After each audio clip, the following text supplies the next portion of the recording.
Y justamente después de este reportaje estamos con Jorge Bruce. De verdad no ha sido a propósito, someterlo a esta tortura. Él viene para hablar de un tema que ha presentado esta semana en una charla importante, psicoanálisis del poder, ¿no? Bueno, también en estas escuelas hay relaciones de poder espantosas, ¿no? ¿En todas partes? En muchos lugares, en todas partes hay relaciones de poder y desgraciadamente en el Perú, en muchos, relaciones de poder, como tú dices, espantosas, patológicas. El Perú es un paciente neurótico, ha dicho Juan Carlos Zafur, que luce sano, pero que cada 5 años le salen las manías, los tics. ¿Somos un paciente neurótico que parece sano hoy? Bueno, Juan Carlos estuvo matriculado en mi curso en la maestría y no terminó, pues entonces por eso cree que el Perú luce sano. A mí no me parece. Ni siquiera luce sano. No, Juan Carlos es agudísimo, ¿no? Yo hubiese sido un gran terapeuta si se lo propone, puede serlo además si quiere, pero no, yo no comparto esta opinión optimista de que luce sano. Hay aspectos que lucen sanos, pero claro, mira lo que acabamos de ver, ¿no es cierto? Claro. Eso es el Perú, ¿no? Esa manera de tratar a lo que se llaman apropiadamente subalternos, ¿no es cierto? Eso refleja cómo funciona todavía una mentalidad colonial, ¿no? Que maltrata a todo aquel que no tiene poder y que no tiene cómo hacer valer sus derechos, como esos chicos. Ahora, el poder lo damos, lo entregamos, lo delegamos. Alguna gente cree que lo delega y ya no tiene que preguntar nunca más nada más. Y tiene que someterse a él. Porque probablemente esa es su estructura familiar. Sí. ¿No es cierto? Pero que la reproduce en el poder político. Nada de preguntas, acá la democracia no se come, como decía Odría, y acá el que manda tiene que hacer. El hombre tiene que entregar un producto terminado, hecho, y todos contentos. Sin preguntas y sin respuestas. Esa es la idea nuestra del poder. El poder es el que manda. Es la estructura, el resto obedece. Es la estructura autoritaria de la familia, pero también de la escuela. También. Particularmente de la escuela pública, ¿no? Que es una escuela profundamente autoritaria, entre otras cosas además porque, como la escuela técnica de suboficiales, que reconozco que me he quedado impresionado, funciona muchas veces en condiciones execrables. Y los maestros no son los culpables de esto, por supuesto, tienen que lidiar con condiciones de trabajo muchas veces inhumanas. Pero es verdad que si tú tienes familias en donde hay un violento autoritarismo, en donde los niños sus derechos son poquísimas veces respetados, entonces claro, esto se reproduce una y otra vez. Hay violencia, hay abuso, en fin, estamos viendo por supuesto el lado más sombrío del cuadro, pero a eso me refiero cuando yo no estoy de acuerdo con que es un paciente que luzca muy bien, ¿no? Hay cosas que están mejorando, ciertamente, pero en términos de la relación de poder hay mucha sumisión porque somos todavía caudillistas, autoritarios, y es verdad que no hacemos preguntas durante estos famosos 5 años o lo que dure el periodo en donde se confiere un poder omnímodo, un poder absoluto, que por supuesto enloquece a quien lo recibe. Ese es el otro tema. ¿Si colonizamos el poder o al poderoso? A ver, vamos con el poderoso. ¿El poder enloquece? El poder enloquece a los poderosos si es que no hay contrapesos. Y, en efecto, si hay mucha sumisión, y el problema de la sumisión creo que es un problema muy importante también, porque esto lo decía Castoriadis, ¿no? Un gran psicoanalista, pero también científico social, decía, el gran enigma de la política es cómo individuos que no son autónomos pueden construir una sociedad autónoma. Efectivamente, es difícil responder a esa pregunta, ¿no es cierto? Si tú no tienes una masa crítica de personas que tengan conciencia ciudadana, de sus derechos, de su libertad, de todo aquello que pueden y deben exigir, ¿cómo puede haber una sociedad autónoma? Es muy difícil. Claro, y nosotros en el Perú normalmente se construye una clientela sumisa y un presidente iluminado que cree pues que ha sido elegido para salvar a la patria, él solo, y que se relaciona directamente con su clientela. Y solamente tiene como límite, no el Congreso, el Poder Judicial, no, lo que a él le parezca que es impopular, nada más. Ese es su único límite. Las encuestas hoy en día son más poderosas que el Congreso, que el Tribunal Constitucional, el Poder Judicial y que la ley. Son las encuestas, es decir, es el único límite efectivamente, porque el poderoso, y sobre todo si tiene una personalidad, digamos, que no es suficientemente sólida y estable, claro, se encuentra con que no tiene, como tú dices, ninguna cortapisa y que puede hacer literalmente lo que le dé la gana. Ahora, frase que hemos escuchado a algún presidente. Ahora, todo peruano conoce la palabra prepotente desde que es un niño. Sí. Este es un prepotente. Yo no sé si en otras culturas es igual, pero ser víctimas de la prepotencia es parte de ser peruano. Sí, sí, claro. Entonces, claro. donde sea. En la conferencia que di en la Alianza Francesa, mi amigo Paul Levy, que es el director, me hizo jurar que iba a mencionar que esto ocurre en la Alianza Francesa, donde hay un ciclo, claro. además. Dicho sea paso, viene una interesantísima que ha salido medio... Aprovecho para mencionarlo a la carrera, que va a ser ahorita, ¿no? Te voy a mandar la fecha. Es un señor que se llama Olivier Monjean, que es el director de la revista francesa L'Esprit, es una de las grandes revistas europeas, y él va a dar una conferencia sobre la primavera árabe, que también es un caso mundial interesantísimo. De rebelión. De rebelión, en donde todo Insumisión. parecía... Gaddafi, ¿quién se iba a imaginar que Gaddafi se lo podían traer abajo? ¿No? Insumisión, así es cierto. Porque el poder genera en la gente respeto, admiración, cariño, pero también idolatría, Sí, claro. ceguera, Miedo, pavor. Miedo, pavor, terror. ¿no? Terror. Claro. Genera cosas muy buenas y cosas muy malas. Y en efecto, por eso hay los poderosos de un lado y los que están del otro, que pueden ser sumisos o no serlo también.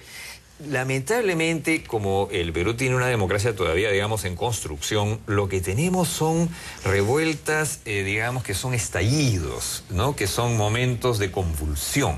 No tenemos esa resistencia permanente, sólida, de las democracias constituidas, en donde la gente expresa su opinión. O sea, de vez en cuando se ¿no? acumula la furia y la gente la expresa. En las calles, gritando, etcétera, no les sorprende Es las así cosas que como pasan. funciona, y luego vienen las tomas de carretera, los conflictos violentos, a veces desgraciadamente los muertos, como ya ocurrió en Madre de Dios, antes en Bagua, en fin, Todo. Moquegua, lo que sabemos, ¿no es cierto? Ahora, vuelvo a mi pregunta sobre el poderoso, pero tenemos que hacer corte, en un minuto tenemos que hacer...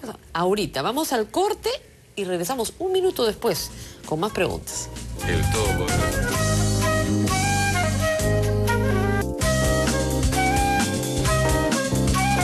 Estamos todos felices acá. Pero estamos hablando del poder con Jorge Bruce. Y yo te decía, ¿qué pasa cuando una persona que no es sana, psicológicamente sana, accede al poder? Es muy riesgoso, es muy peligroso, y ha pasado muchas veces porque además la política atrae a ese tipo de personalidades. Hoy se habla mucho de un diagnóstico que es el de perversos narcisistas. Yo he escrito sobre eso, a quien le interese lo puede leer en mi Dicen tus columna críticos que te encantan los narcisistas. del domingo. Es verdad que el narcisismo es la patología contemporánea, y los perversos narcisistas suelen acceder a la política y al poder. ¿Por qué? Porque no solo en el Perú, en muchos lugares, pero más en democracias, digamos, incipientes, la política es el reino de la omnipotencia impune. No te pasa nada, o te pasa muy poco, digamos, y puedes dar rienda suelta, digamos, para hacerlo brevemente en secuencia de la vida de cualquier persona, ¿no? El niño que viene al mundo viene revestido de una omnipotencia total. El bebito llora, le dan de comer, bueno... Es suerte el pobre, y poco a poco el principio de realidad lo va acotando, lo va limitando, le va enseñando que no es omnipotente. Como dice mi hijita el otro día, una amiguita se la llevó su papá y lloraba, mi hijita de 6 años, y entonces mi amiga la acompaña a la puerta, le da una palmadita y le dice, así es la vida, y es injusta. Bueno. ¿Eso dijo tu hija? Sí. Y es injusta, y es verdad, pues, porque el principio de realidad es que te tienes que ir a tu casa, claro. En fin, ¿no es cierto? Que tienes que comer a tu hora, o bueno, claro. si tienes la el suerte, principio de como digo. realidad, pero no todo Y entonces le viene igual. te limita. Pero ¿qué pasa? Cuando en la vida adulta el poder te da la opción de, como en el Perú, por ejemplo, el presidente que accede a la presidencia del Perú, de tener una posibilidad de hacer lo que le plazca, y hacer el bien también, por supuesto, claro. si es que tenemos esa suerte, entonces la omnipotencia retorna, porque ya no hay límites. Ahora, el problema es qué pasa con ese gobernante que cree que es omnipotente y de repente descubre que hay un ministro que le dice, no, eso no se puede hacer, que hay un congresista que se para y dice, el presidente está equivocado, que hay un periodista que dice, el presidente metió la pata, le comienza a dar una rabia. Le da unos deseos de venganza asesina, quiere matar al ministro, claro, lo bota del sí, gabinete. Claro que sí, exactamente igual que el niñito, ¿no es cierto? Pataleta. que hace la pataleta, ¿no? Yo siempre digo, quieren entender a la sociedad, a cualquier sociedad, vayan a un nido, ¿no? Ahí van a ver cómo funciona la sociedad realmente. Claro. Pero, claro, le hace una pataleta y si puede, efectivamente, ejerce la coerción utilizando este poder del que dispone. Por eso, las sociedades, digamos, más desarrolladas tienen una serie de sistemas para limitar esto.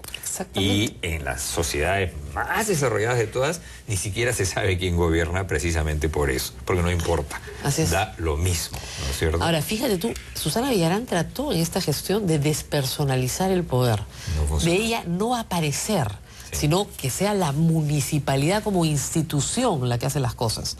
Le ha ido pésimo. Así es. ¿Y ha empezado a mejorar cuándo? Ella ha salido con su casco, cuando ella sale con el casco, cuando comienza... Sus asesores le dijeron... Bueno, todo el mundo se lo dijo. O sales y firmas las cosas tú o nadie te va a creer. Así es. Y sale a todas partes. ¿Por qué necesitamos nosotros tenemos esa necesidad del líder fuerte, el que manda, el que tiene los pantalones? Sí, claro, así funciona, porque no tenemos una tradición democrática, porque no tenemos, ni siquiera tenemos, Rosa María, una secuencia bien establecida para acceder al poder. Ni siquiera, un lechero se lo saca. Cualquiera puede llegar al poder. Y un lechero, además, normal. Míralo a Toledo. Exactamente. Ollantumala. ¿Qué tal leche? En un país, digamos, organizado, tú tienes que comenzar como regidor, ¿no es cierto? Distrital. Haces carrera. Poco a poquito vas avanzando, en fin. Cuando llegas a la presidencia ya te conoces el Estado de cabo a rabo como te lo conoces tú, pero por otros motivos, ¿no? Claro, porque lo he estudiado, porque lo he estudiado así es. Y a fondo.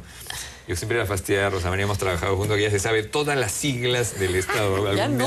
Me han hecho muchas trampas en los últimos años. Me han ido cambiando pero las acá cosas. no, pues. Entonces, efectivamente, personalizamos el poder porque no creemos en las instituciones y creemos únicamente en las relaciones personales. Una prueba, la más flagrante que tenemos ahora, Antauro Humala. Claro. Está preso, pero la gente percibe, y a lo mejor tienen razón, que es poderoso. Que es poderoso. 74% de los encuestados cree que tiene influencia sobre el presidente de la República. Y va a salir seguramente en la próxima encuesta del poder. Como una de las personas más poderosas del país, un hombre preso, claro, ¿no es cierto? Imagínate, preso. Claro. Pero ¿cómo no va a ser el tipo un fenómeno? Bueno, después les contaré esto. Tiene esposa que vive con sus padres y 4 mujeres que lo visitan. Entonces, eso para el machismo peruano, el hombre es ídolo, es un campeón. Realmente, ¿no? ¿Cómo hace? ¿Cómo hace, la verdad? Hay que preguntarse eso. Bueno, muy bien, Coqui, muchísimas gracias por estas reflexiones. Gracias, espero que les María. haya servido al público para que entiendan un poco por qué no hay que ser sumisos con el poder y hay que tratar de despersonalizarlo y limitarlo.